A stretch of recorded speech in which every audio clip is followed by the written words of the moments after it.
Hi guys, so in this video I'm going to discuss on solving quadratic equations by factoring.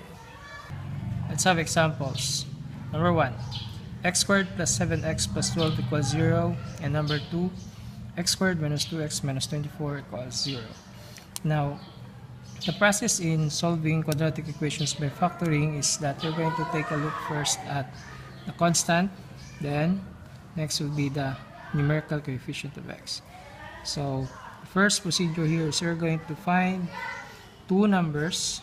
If we're going to multiply the two numbers, the result will be the constant term.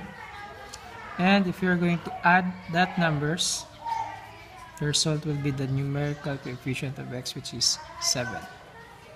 So that number will be 3 and 4. So 3 times 4 equals 12.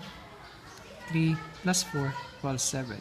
So these are the numbers that you're going to use in order to solve the one. So we're going to have here x, then open and close parentheses, then equals 0. Then first number will be put here, so plus 3.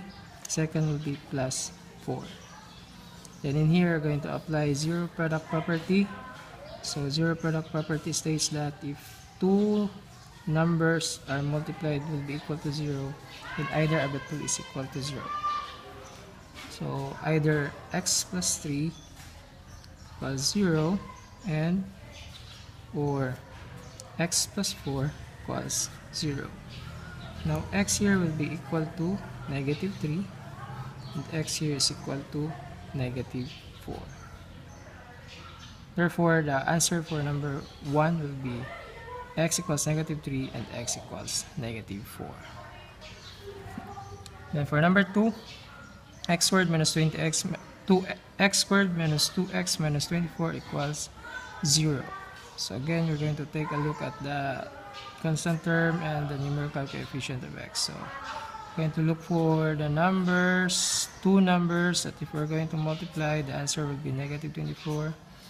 And if we're going to add the 2, the answer will be negative 2. So that number or those numbers will be negative 6 and 4. So negative 6 times 4 is negative 24. Negative 6 plus 4 is equal to negative 2. So the same with number 1, we're going to have x, then the first number minus 6, then second number will be plus 4. So x plus 4 equals 0.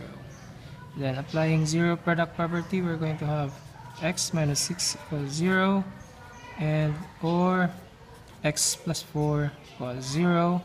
And x here will be equal to 6 and x here will be equal to negative 4. So the answer for number 2 will be 6 and negative 4. I hope this video helped you.